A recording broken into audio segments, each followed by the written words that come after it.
आपण आजकाल कोणत्याही मोठ्या दुकानात गेलो, मॉलमध्ये गेलो की तिथं बिलिंग करताना प्रत्येक दुकानदार आपल्याला एका गोष्टीची रिक्वेस्ट करतो, मोबाईल नंबर द्या. आता हा मोबाईल नंबर त्यांच्या मार्केटिंग पर्पजसाठी असू शकतो, परंतु आपल्याकडून घेतलेला हा नंबर हे त्यांच्याकडे सुरक्षित असतील का याची गॅरंटी नाही. तर कोणतीही वस्तू खरेदी करत असताना जर दुकानदाराने नंबर मागितला तर तो नंबर तुम्ही दिलाच पाहिजे असं नाही, असं बंधनकारक नाही. कारण भारत सरकारने digital personal data protection act 2023 नावाचा नवीन कायदा आणलेला आहे. या अंतर्गत जर तुम्ही एखाद्या दुकानात गेला, तिथे सामान घेतलं आणि त्यानंतर दुकानदाराने बिल करताना जर तुमचा मोबाईल नंबर मागितला तर तो तुम्हाला देणं बंधनकारक नाही. हो, तुम्ही काही ठराविक ठिकाणी तुमचा मोबाईल नंबर देऊ शकता, परंतु त्या सेवा या त्या मोबाईल नंबरशी रिलेटेड असल्या पाहिजे.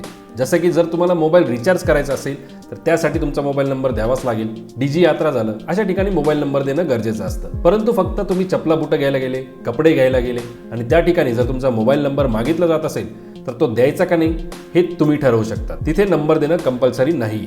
त्यातल्या त्यात जर तुम्ही नंबर दिला नाही तर तुम्हाला सामानही मिळणार नाही, तुम्ही खरेदी केलेली वस्तूच तुम्हाला मिळणार नाही असं दुकानदार सांगू शकत नाही. या कायद्यामुळे ग्राहकांना मोठं बळ मिळालेलं आहे.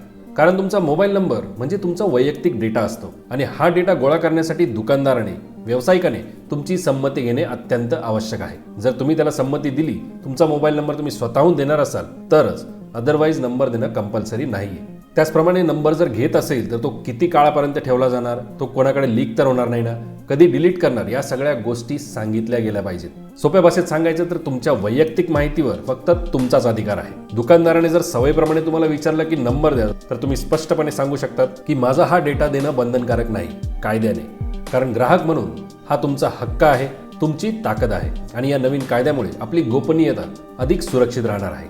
तर मग तुम्हीच सांगा की हा बदल आपल्यासाठी खरंच फायदेशीर ठरू शकतो का? पुढच्या वेळेस दुकानात जाल आणि नंबर मागितला जाईल तर हा कायदा नक्की लक्षात ठेवा. तुमचं मत कमेंटमध्ये नक्की कळवा आणि अशाच माहितीपूर्ण व्हिडिओसाठी आपल्या चॅनलला सबस्क्राईब आणि फॉलो करा.